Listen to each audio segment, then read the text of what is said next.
This game recap is brought to you by IBC Bank. IBC Bank, we do more.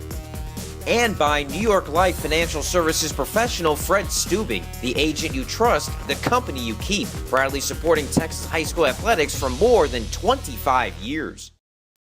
San Antonio Reagan wraps up what's been a slightly inconsistent regular season as they take on South San. Both teams already know their playoff fates. Reagan will advance to the playoffs and play at O'Connor for the second straight year next week, while South San will miss the playoffs for the 11th straight year. The Rattlers are 7-2 on the season, but it's been a struggle to get to 7-2. They started off first half of the season 4-1. Second half of the year, they lost to Madison and struggled with both MacArthur and Roosevelt. But a win tonight would certainly give them momentum heading into the knockout rounds, where again, they'll play O'Connor next week. So how would the matchup play out and who would win the final game of the regular season? Well, let's take you inside of the stadium and check out the highlights brought to you as always by IBC Bank and New York Life financial services provider Fred Stubing.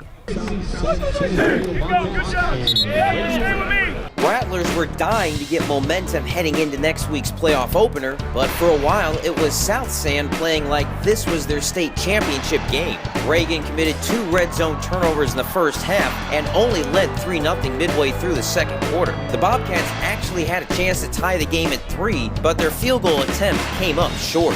After that miss, the Rattler offense finally woke up, but it took a trick play to do it, which brings us to our play of the game brought to you by New York Life financial services provider Fred Stubing, the agent you trust, the company you keep. Quarterback Travis Staley with the backward pass to receiver Connor Fox. Fox tossed it deep for a wide-open Logan Kimbrough. The receiver had to adjust back to the ball, but made the play for the 31-yard score and the first touchdown of the contest. Let's look at the play again. Keep your eye on Kimbrough and Fox.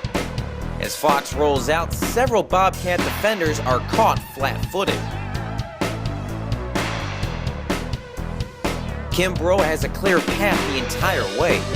When you see him again, he is all alone near the goal line. Fox's pass was a little short, but the receiver made the adjustment for the touchdown. That was our play of the game brought to you by New York Life financial services provider Fred Stubing. Call 830-312-0155 or stop by his office in New Braunfels. Unfortunately, Fox would exit a short time later with a shoulder injury, but would have returned if the game was closer.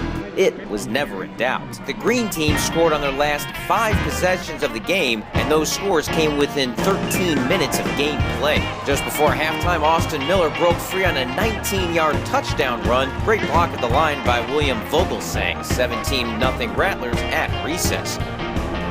On to the third quarter, and it was the Staten-Ancrum payback tour. He had a red zone turnover in the first half, but the sophomore made amends for that in the third period. A 65-yard catch and run ended in a touchdown. He held on to the ball, ran the final 43 yards, and beat a couple of defenders on the angle to complete the score.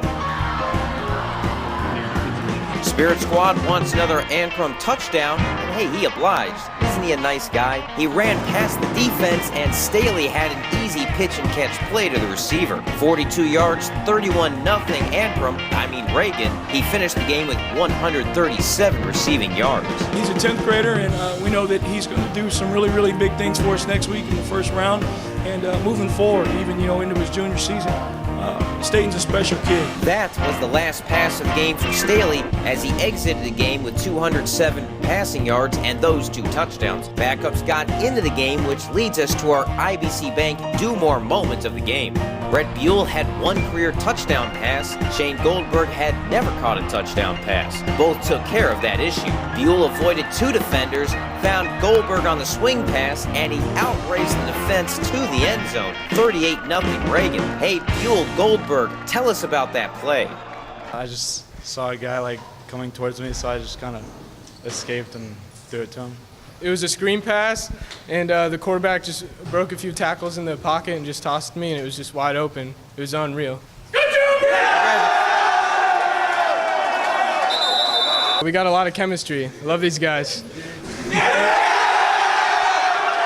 Hey, take it easy on them. You may need them in the playoffs. That play, along with the locker room celebration, was our IBC Bank do more moment of the game.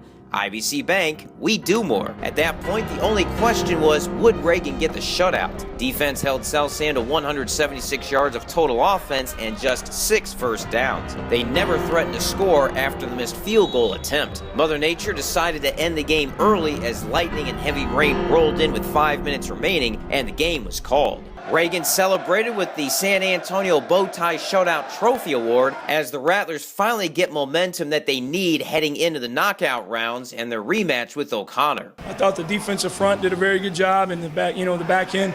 They tried to hit us a couple of times over the top, and anytime you get a shutout, it's something to be proud of, and our kids played really, really well.